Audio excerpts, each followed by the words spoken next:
आपल्या भारतीय संस्कृतीमध्ये नाती ही केवळ रक्ताची नसतात, तर ती प्रेमाची, विश्वासाची आणि जिव्हाळ्याची असतात. आणि या सुंदर नात्यांपैकी एक अतिशय खास नातं म्हणजे भाऊ आणि बहिणीचं नातं. कधी भांडणं, कधी रुसवे फुगवे, कधी एकमेकांची तक्रार, तर कधी संकटाच्या वेळी न बोलताही एकमेकांच्या पाठीशी उभं राहणं, हेच तर आहे भाऊ बहिणीचं नातं. या नात्यातील प्रेम, विश्वास आणि संरक्षणाची भावना साजरी करणारा पवित्र सण म्हणजे रक्षाबंधन. राखीचा एक छोटासा धागा, पण त्या धाग्यात लपलेलं असतं आयुष्यभराचं प्रेम.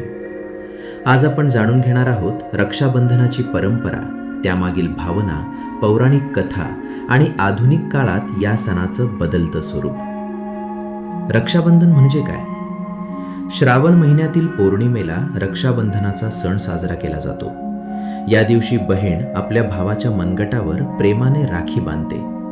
भाऊ आपल्या बहिणीला तिच्या सुखासाठी, सुरक्षिततेसाठी आणि आयुष्यभर तिच्या पाठीशी राहण्याचं वचन देतो.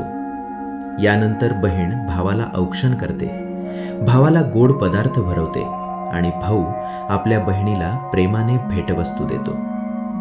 पण रक्षाबंधनाचा अर्थ फक्त राखी बांधणे किंवा भेटवस्तू देणे एवढाच नाही. या सणाचा खरा अर्थ आहे एकमेकांची काळजी घेणे, एकमेकांच्या सुखदुःखात सहभागी होणे आणि आयुष्याच्या प्रत्येक वळणावर एकमेकांना साथ देणे. राखीचा धागा इतका खास का? आपण कधी विचार केला आहे का? एका साध्या धाग्याला एवढं महत्त्व का दिलं जातं? कारण राखीचा धागा हा केवळ धागा नसतो, तो एक भावना असतो. तो आठवणींचा धागा असतो. तो बालपणीच्या असंख्य क्षणांना जोडणारा धागा असतो. बहीण राखी बांधताना जणू आपल्या भावाला सांगत असते, तू माझ्यासाठी खूप खास आहेस. आणि भाऊही मनात म्हणत असतो, काहीही झालं तरी मी तुझ्या पाठीशी आहे. ही भावना शब्दांपेक्षा मोठी असते. म्हणूनच राखीचा धागा छोटा असला तरी त्याचं महत्त्व खूप मोठं आहे. कृष्ण आणि द्रौपदीची कथा. रक्षाबंधनाशी जोडली जाणारी एक अतिशय लोकप्रिय कथा म्हणजे भगवान श्रीकृष्ण आणि द्रौपदीची. एकदा श्रीकृष्णाच्या बोटाला दुखापत झाली, त्यातून रक्त येऊ लागलं. हे पाहून द्रौपदीने क्षणाचाही विचार न करता आपल्या साडीचा एक तुकडा फाडला आणि श्रीकृष्णाच्या बोटाला बांधला. द्रौपदीने त्यावेळी कोणतीही अपेक्षा ठेवली नव्हती. तिने केवळ आपुलकीने आणि प्रेमाने कृष्णाच्या जखमेवर वस्त्र बांधले. पण श्रीकृष्णाने तिच्या त्या प्रेमाची आठवण मनात ठेवली. नंतर महाभारतातील द्यूतसभेच्या प्रसंगी द्रौपदीचा अपमान करण्याचा प्रयत्न झाला. त्यावेळी श्रीकृष्णाने तिच्या सन्मानाचे रक्षण केले अशी श्रद्धा आहे. ही कथा आपल्याला एक अतिशय सुंदर संदेश देते.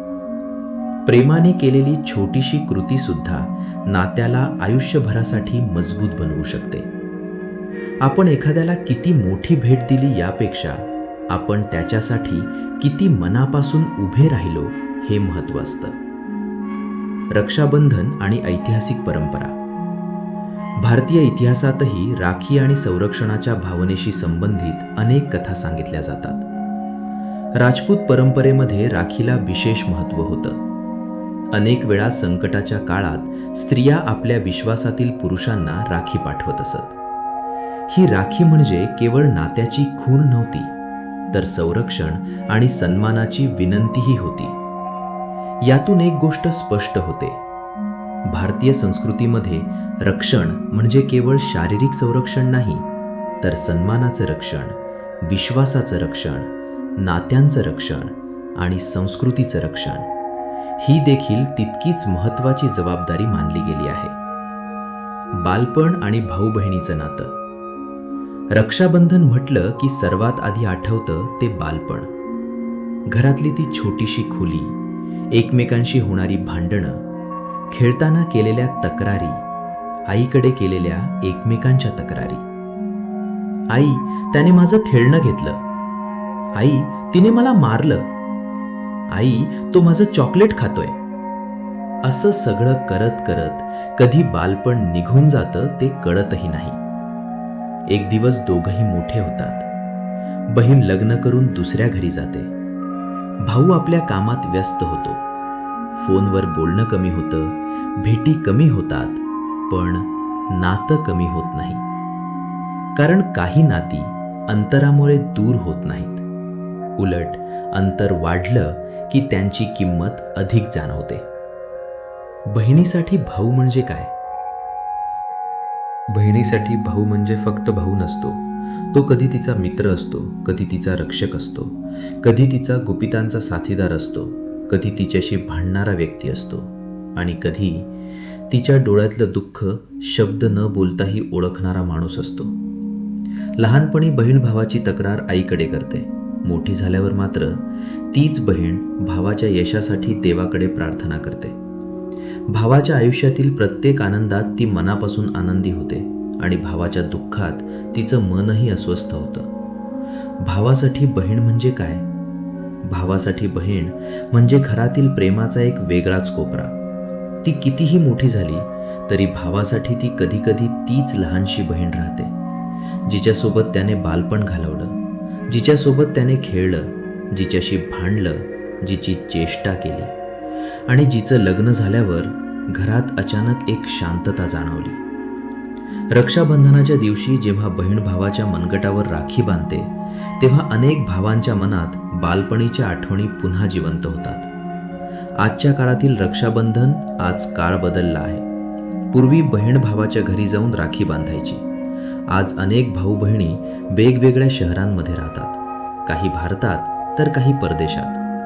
कामाच्या व्यस्ततेमुळे प्रत्यक्ष भेटणं शक्य होत नाही. पण प्रेमाचं काय? प्रेमाला अंतर नसतं. आज राखी पोस्टाने जाते, ऑनलाईन भेटवस्तू पाठवल्या जातात, व्हिडिओ कॉलवरून औक्षण केलं जातं. मोबाईलच्या स्क्रीनवरून बहीण म्हणते, राखी बांधायला मी तुझ्याजवळ नाही, पण माझं प्रेम तुझ्यासोबत आहे. आणि भाऊही म्हणतो, तू कुठेही असलीस तरी मी नेहमी तुझ्यासोबत आहे. हीच तर आधुनिक रक्षाबंधनाची सुंदर बाजू आहे. तंत्रज्ञान बदललं, पद्धती बदलल्या, पण भावना मात्र तशाच राहिल्या. रक्षाबंधन म्हणजे आठवणींचा धागा आणि रक्षाबंधन म्हणजे आयुष्यभर एकमेकांच्या पाठीशी उभं राहण्याचं वचन. चला तर मग या रक्षाबंधनाला आपण एक संकल्प करूया. आपल्या भावंडांचं नातं कोणत्याही गैरसमजापेक्षा मोठं ठेवूया. रागापेक्षा प्रेम मोठं ठेवूया. अंतरापेक्षा आठवणी मोठ्या ठेवूया. आणि परिस्थिती कोणतीही असो, आपल्या माणसांची साथ कधीही सोडू नका. सर्व भाऊ बहिणींना प्रेम, आनंद, सुख आणि समृद्धीने भरलेल्या रक्षाबंधनाच्या हार्दिक शुभेच्छा. जय हिंद, जय महाराष्ट्र.